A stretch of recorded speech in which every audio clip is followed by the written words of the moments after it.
We love you, Merlin. How are you all doing? Excited? Yes! Are you ready for Skeletor? Yes! Are you ready for Tobias? Yes! Well, let's bring him out. I think that's what we're doing. The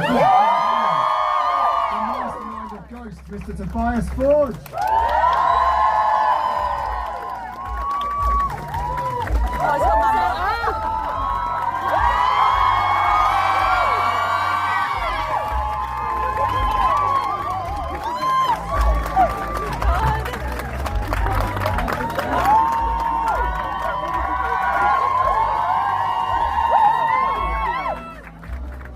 It's a little warmer here than I thought. It is toasty, isn't it?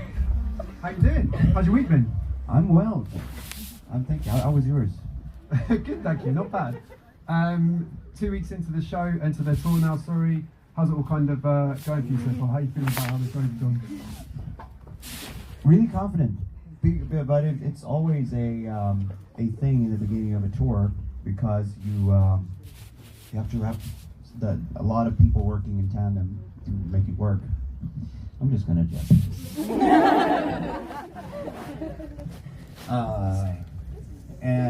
Yeah, it's literally 100-something people that needs to work together, and as a creator, coming up with all these things that doesn't necessarily offer like a very practical solution. You have people coming in like this, that wasn't one. Oh, for God's sake. That's a big thing because then you have to figure out a way to do it. So starting a tour is a lot about stuff like that. Yeah, and now the kind of album is dawning as well. How do you kind of feel when it gets to this stage of the album cycle? People are about to hear what you've been working on all this time. You're excited, are you nervous, are you relieved to finally get it out into the world? How do you kind of feel when it comes to the big lead up to the release? Depending on how it's received, of course. You feel relief is the word I agree. What else you say? Okay, good. I feel good about it. I feel like $1 million. That's also what the fan reaction is to when you put music out. Like, have you paid attention to the reaction to Satanize and Lacrima so far? I have. I mean, of course you want a... We love it.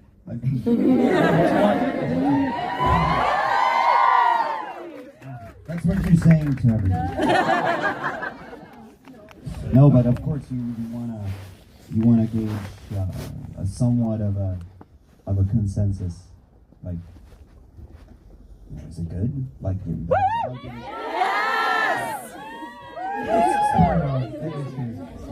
fucking love it. I'm glad to hear that. Thank you. How much of a kind of indicator of the rest of the record would you say these two singles are so far? Is there a good idea of what to expect broadly?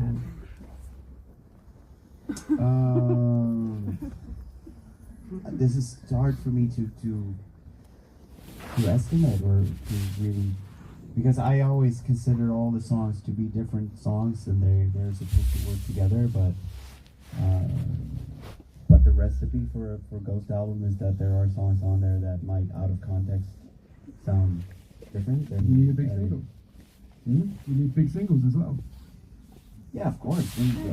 Of course, when you're going through the motion, like going through the process of making a record, there will always be a part of you as a songwriter, as a creator, as an artist, that will put in some effort into trying to figure out what is a single, how can we somehow make this bit work in a singular presentation.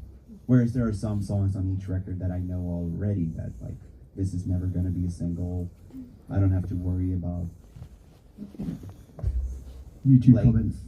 Not YouTube comments, because you want each song to have like a recipient. You want each song to have a meaning.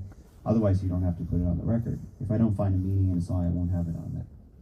So it's but you always have a professional somewhere inside who will try to differentiate what's a single track and what's an album track. But that might reflect on which songs we're playing live. Yeah, of course, and it's also not always about new music. A new Ghost album means a new cast of characters, a new lead man.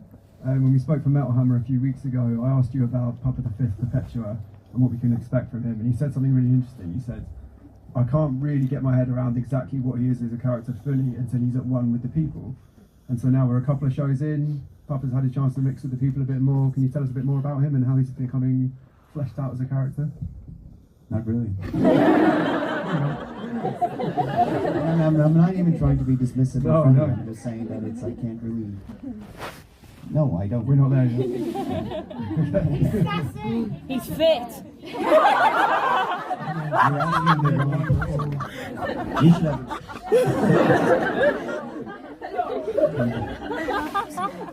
No, but you're better at explaining that. So there you have the answer then.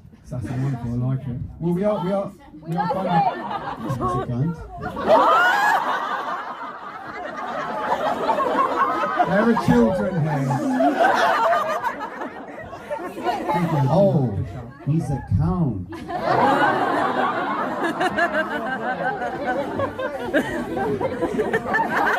She said he's a count.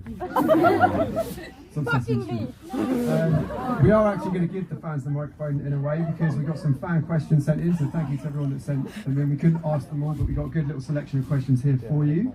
And the first one we've got is from Dylan. I love this question. It says, which horror movie had the most profound impact on the music and vibe of Ghost? Ghost in total. Yeah.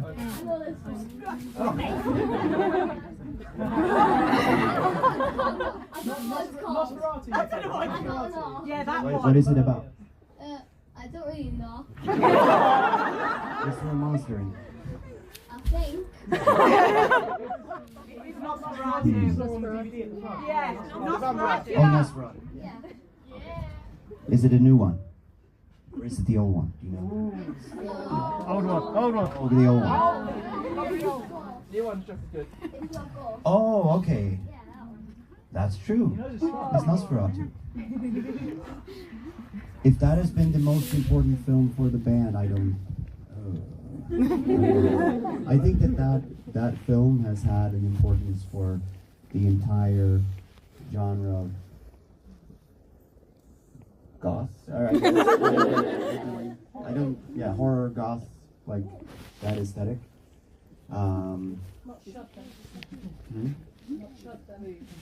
Shut, no. That was, however, one of my the first ever horror film that I remember seeing. Shud and Funhouse.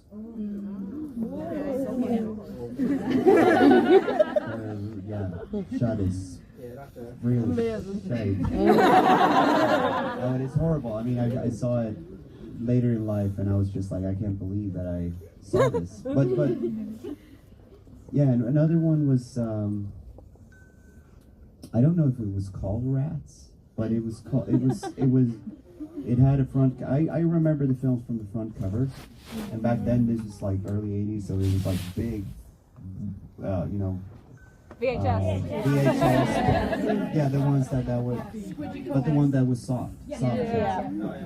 And this one film, it was shot Funhouse, and then there was this one film with on a tree branch. There was a woman like laying down like that. And there was a big rat sitting on top of it. Anybody? Or that's it. So that was one. But then I think that all these sort of C movies aside, the films that it really has had an impact on me is a lot of the big names that everybody's seen, like the mainstream horror that is like borderlining not really in the horror section. I'm talking about like Jaws, like the big ones, Shining, Taste. I think that those are the ones that have made more of a bigger, Jaws. That exactly. And then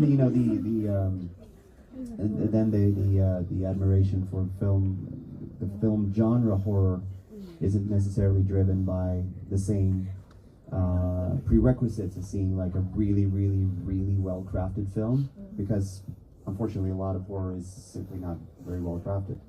but they might have other qualities that makes them equally entertaining. So it's always hard to say like which ones are the best. Yeah, Dracula, you know, Jaws. Those are the best. I agree. Yeah. Well, I mean, I think I've made my opinion quite clear that one thing that I really don't like about the new films is the non-stop craving that I think a lot of the producers seem to think that all people want are just jump scares. And if you look at all the films that I've mentioned, they have very few jump scares. So there seems to be this disconnect between common, I'm not saying common knowledge, but common taste in general. I mean, if you just go on Rotten Tomatoes and you look like which films are deemed as like the classical, and somehow that fact never comes back to their office because they're still like, oh, you like jump scares? No, we like great, well-crafted films. What's your favorite horror movie at the moment? Favorite horror movie at the moment? Right now I've been sort of going, this is a Swedish thing, so it's like, bear with me on this one, but there is a series, but early 80s there was a VHS series that came out, was called Video Invest. A lot of the early 70s, late 70s, early 80s classics like Beyond and City of the Living Dead and Toolbox Murders and all that stuff. So I've just had a little period where I've sort of like rewatched a lot of those. Some of them are absolutely awful, but they're cool.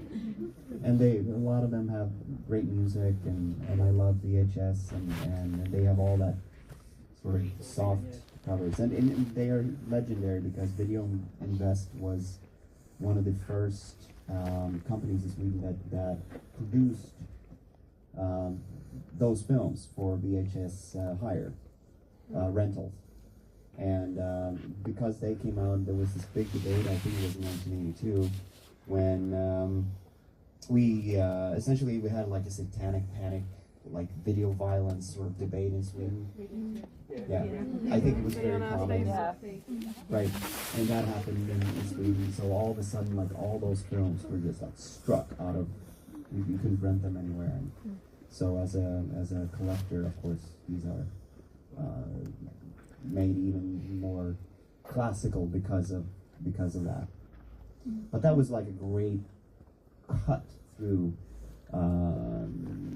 trashy, sleazy horror. What? Some of them are the best when they trashy sometimes. Yeah. But they had a few folkies there, and then they had some of the classics there. So it's but that's something that I've been just raving about at the moment. Man knows his stuff.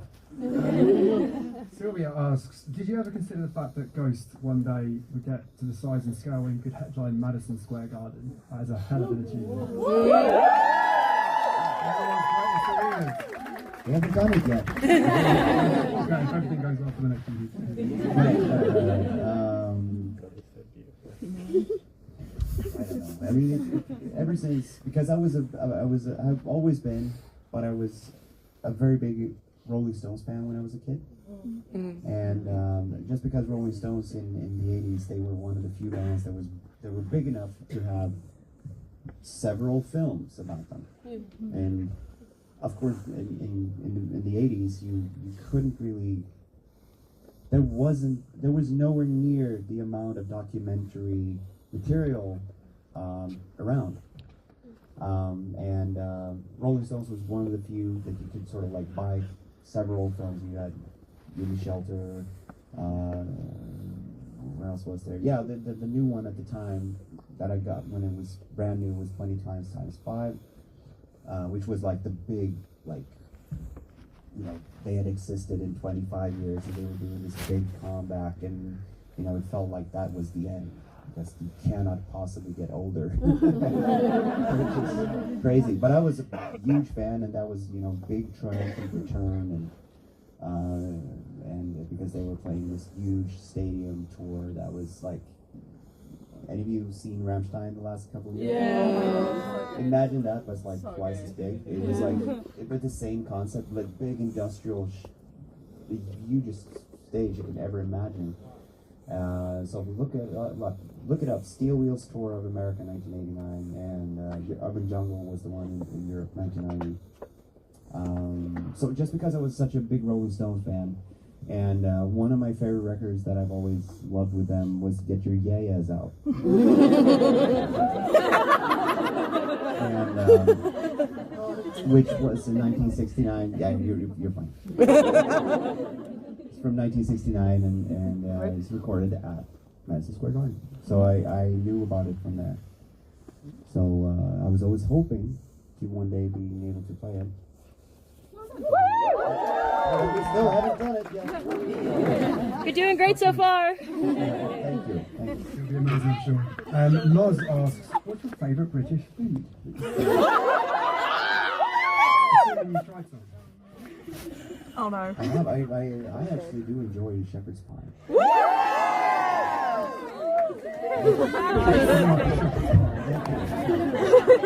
This is vital information. I do enjoy Sunday roast.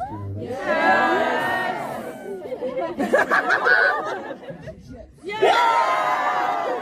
One of us! One of us! You're an honorary Brit now. Papa Duck? Hey! 100 pints of beer. No. That is English. Oh!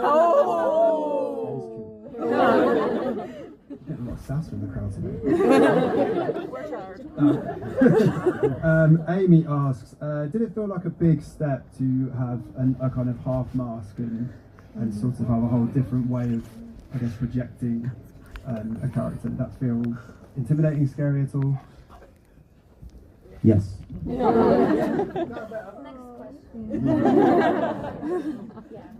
It works amazing. It's a completely different thing. And it's a game changer for me. Yes. Let's put it that way. It's brilliant.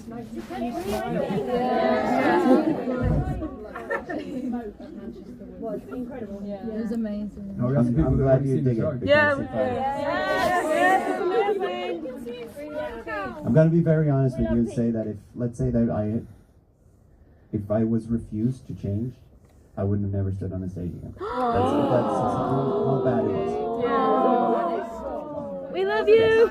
I am suffering from claustrophobia. And it's gotten increasingly worse. Thinking, I could have done this years ago. Yeah. Oh, and I appreciate that. Oh, well, thank you for understanding. Yeah. I think it's safe to say that in your corner. Well, I appreciate that because it was, huge, immense difference. Amazing. Emily asks, is there anything that you hope fans will take away from this new album? And is there a particular song or moment on the tour that you're excited to share?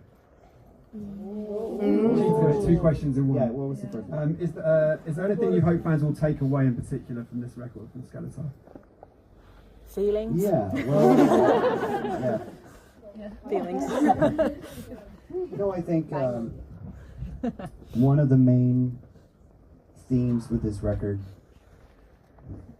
besides that it's introspective, is about right now there's this overwhelming concern amongst people in general. Regardless, the crazy thing is like regardless of where you're standing politically, there's this idea that the world is sort of ending, and where you think that if you're on the other side, whatever that is, you'd be thinking that the world just started, but that's not true, because they also think that the world is ending, and I'm not gonna push like an us and them agenda, because at the end of the day we're one, but the idea of us and them all thinking that just a bunch of 70-year-olds. That our lives will just exist, that this world will just exist as long as they are alive, because that's what they think. That's what they want everybody to believe. And that is simply not true. That is not truth. And I think it's important that logically, within 5 years, 10 years, all of what we know now being this apocalyptic time with everything that's going on, it's going to be over. And we will have to prepare ourselves to not face annihilation. And I think that now a lot of decisions, a lot of emotional sentiments, and there are a lot of moves made that somehow indicates that there's no repercussions. You know what I mean? It's a very linear way of thinking, non-karmic. It's not circular. But the world is singular, and that's a lot of the topics on the record is about the idea of seasonal. Dark is the season. Maybe a reference to Benediction the band. Most of you know. But dark is the season, meaning like the season is now dark, and the season, obviously, seasons change. And I think that at the end of the day, that's the most important message of the record. Nothing is ever static. There's never been a time in the history of this planet where time actually stands still. So no dictator, no empire, nothing lasts forever. So, and I think that we can take comfort in that. That's a good thing. The best therapy session. I'll go softly into the note. I'm going to try and get as many as I can. Sal has asked, this is a classic, who would you like to portray you in a biopic about your life?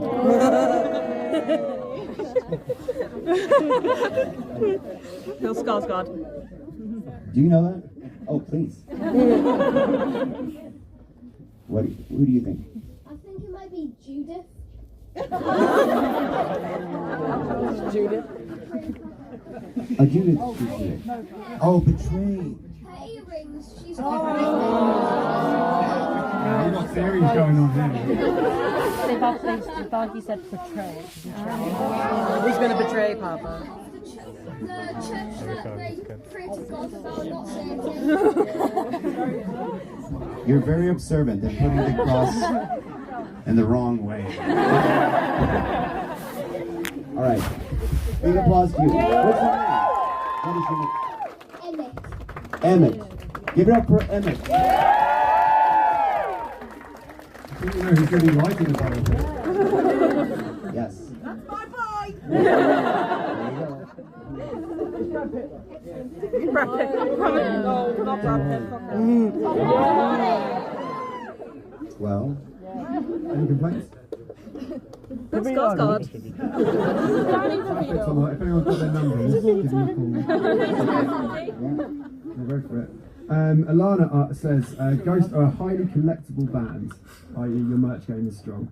Alana's wondering, what stuff do you like to collect? And out of your collection, what would you say is your most prized possession? Are you a collector? I am. Yeah. I mean, I collect records, fanzines, demo tapes, posters, like a little bit of t-shirts. And, yeah, a little bit of everything. Most prized possession. I mean, I have a lot of cool things, but the ones that are, this is why I'm so attached to like old, I mean, this is not technically a demo shirt, but this is like an old, this is a record from 1989, came out in 98. This is printed for their 1993 tour, but because this is a band called Merciless, they were just kind of small. They had an underground following, but they were like a local Swedish band. So it's a very, you can count their product like on a few hands, and and I have a lot of favorite bands like that where it's like there exists just one demo tape. There's like this second demo tape, and then there's one demo shirt, and all of it is like in 100 copies or something, 50 copies, 100 copies. So it's like very hard to get. And then there are those sort of impossible, you will never find it sort of things. So a story from my hometown is that, so my older brother, he was born in 1968. So when I was a kid, he was a big Sex Pistols fan. And a lot of his friends were also like punks and obviously a fan of Sex Pistols and everything that was punk. Since they were born in 1967, 68, when Sex Pistols were in Linköping in 1978, none of them were punks. So if you wanted to talk to anyone who had been at that show, you had to go to people that were born in the 50s, basically, because no one was 18 and could see them. Even though they packed in, but it was a place this big and it was a lot of people like that. But most of the people that were there just saw this weird British band. So, because they were outrageous and they were new and they were of course creating waves all over the world. But people in general, there's so few people that went to that show because it was a small club show and it was advertised with like just printed material that rained away, because that's what happens to concert posters. Not nowadays when you have like thousands of them everywhere, but small shows like that. And I just happened to stumble upon one, like from actually a UK collector. And he was like, "You like Sex Pistols?" Like, yeah, but mostly then it's usually like a lot of the printed material that they went to stores, and here in the UK, obviously, Sex Pistols was a big, massive band, so there's a lot of commercial, like old posters and stuff that are really cool, but I have a little bit cut off date. I cut off, like I can't collect everything with a band because it becomes too big, and you don't really have the real estate. Thanks. No. Don't stop. No, but and I'm also talking about the stuff that that happens without sort of it's not even merchandise. We're talking about just printed matter. And as a fan, obviously you know how you want to collect each and every little thing. I'm exactly like that myself. One of us. So anyway, it was this UK guy. It was just like, "You like Sex Pistols?" Yeah. I just happen to have one. I think it's local from your country. And it doesn't say Linköping or anything, it just says the club. And he had one original. And that's like, that's impossible. You cannot find one. So that is probably one of my most prized possessions. Sex Pistols at Orphy in Linköping, 1978. And a King Diamond one from his first show he'd ever did, like around Christmas, 1985. Really cool. I got the Cliff Burton last show in Stockholm, Solna. So yeah, stuff like that. Yeah. Paula asks, if you were stuck on a desert island, I can only bring one album and one book with you, what would you do? Stuck on a desert island. Do you only have a few minutes?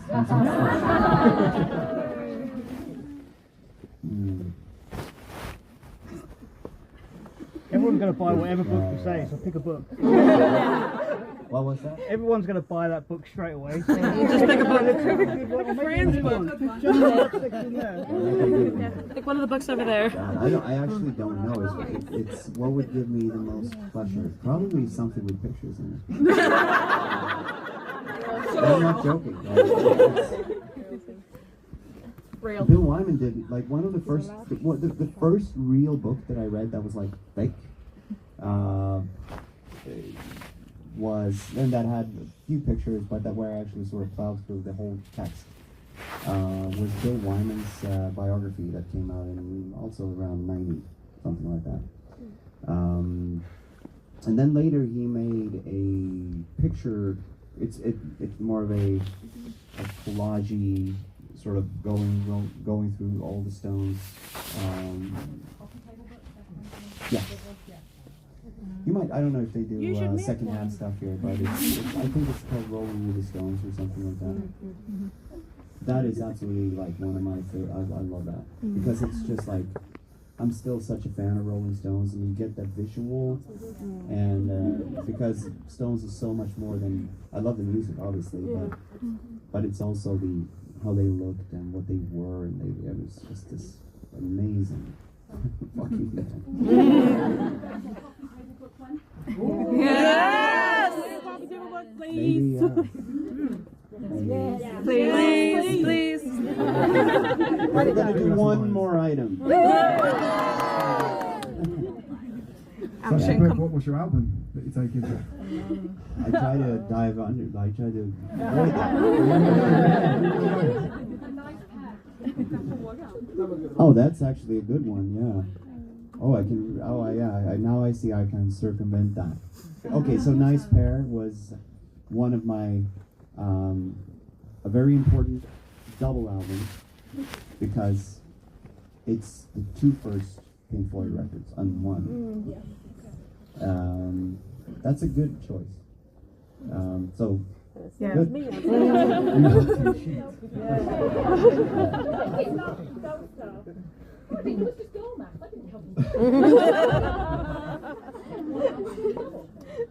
But if I'm just going for like pure joy, and it might actually be something like Arrival with because it has a lot more color than Dress to Kill, or something like that, which I would grow tired of pretty quickly if I just heard that all over again, over and over and over and over again. Wow. So that was not a diss. Excellent choices. 3 excellent choices. Finally, Valentina asks, what is left on your to-do list for world domination? President. Done a lot. You're the president. Well, this is the thing. I am relatively cerebral, but I'm not academic. I was never scholastic, and everything that I've learned has just been through absorbing. And honestly, I actually haven't really read that many books. I've seen most of them. A lot of my literature knowledge comes from having seen a lot of film and learning that way, and then I've sort of read the book. Almost always the other way around. And I think that there should really be a prerequisite when you're asked to lead the world. That you should have like a very, very high IQ, and you should have very high academic. I would never put myself in charge of... Oh, we would. We would. You'd get our vote. No, but if I'm entertaining you, I'm not like... We're not the smartest people. We'd still support you. Responsibility of your total well-being. And I think that in order to do that, I think you should... You're only responsible for my well-being. Whatever. Sorry to tell you. That's why I really love someone like Obama, because he was so clearly brighter, smarter in both IQ and EQ than most people on the planet as we know it. And that's what you need to... What? Yeah, well, and I'm not only talking about the presidency over there, I'm talking about, I think that if you're leading a country, you need to be extremely smart, extremely knowledgeable, extremely qualified. So that's my wish. So if you don't actually want world domination, is there any other ghost? I'm not qualified for it. I'm not qualified. I don't know. I'm too temperamental. I would react in a poor way when it comes to decision making. The good ones never want it. So The good ones never want it. right. No, but it's true. I wouldn't be very good at it. But what about dominating the music world? Hey. Oh yeah. But well, the thought has occurred to me. Getting there. Yeah, well, Almost there. Keep pushing. and I'm grateful for you wanting to be part of my little sect here. But I think it's crucial that we coexist with not complete dependence. That's how you should. That's how you should.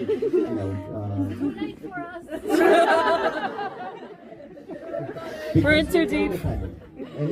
But it's there's a fine line there where I think it's important that I too do that with all my obsessions, right? And I'm obsessive about the things that I like. But I'm cautiously trying to sort of like when I go deep diving into one certain thing, then I sort of get up and then I have to sort of start looking at something else, and that way I never really sort of get stuck. Take a breath. You gotta touch grass. Touching grass. I should do that smoking grass.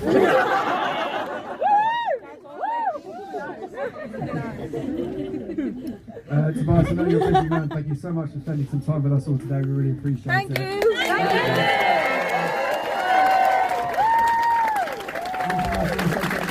Well, thank you all for being here. And thank you all for making my dreams come true. And I love you. yes. See you on Saturday. See you on Saturday.